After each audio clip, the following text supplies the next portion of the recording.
Just 2 years ago, women in Afghanistan were working, serving in leadership positions, running ministries, traveling freely.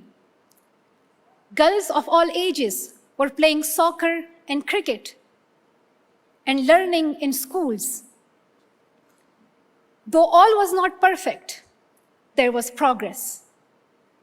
And fundamentally, girls and women had opportunities. They had choice. They had agency. Then the Taliban seized power a second time. As they did in the 1990s, they quickly began the systematic oppression of girls and women. For a short time, this made headlines. But since then, the world has turned its back on the Afghan people. Maybe this reflects the sheer number of crises the world is facing. Violence and displacement in Sudan, famine in Yemen, the climate crisis being debated right now at COP28, war in Ukraine, and of course, the unjust bombardment of Gaza, where a child is killed every 10 minutes. So much of humanity is wounded. But we cannot allow ourselves to buy into this false notion that we can only care about one crisis at a time. We must be able to hold space for suffering wherever it is happening in the world.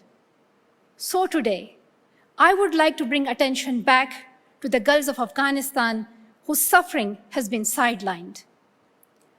Our first imperative is to call the regime in Afghanistan what it really is.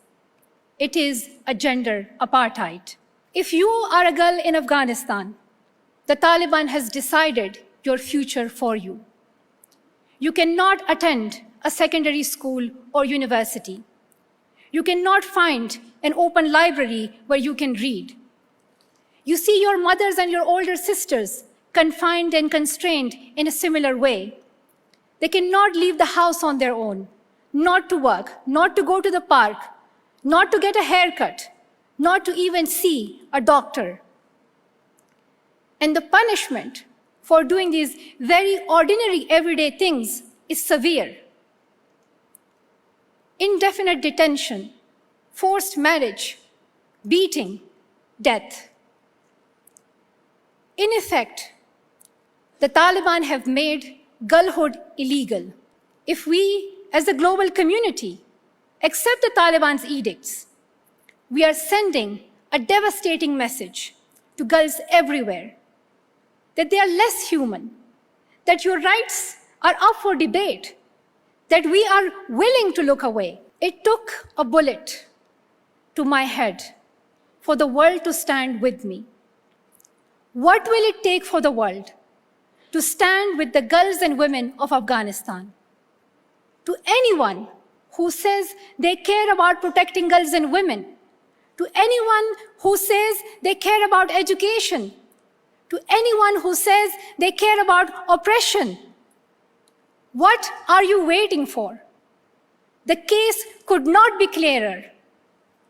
Right now, millions of Afghan girls are effectively imprisoned.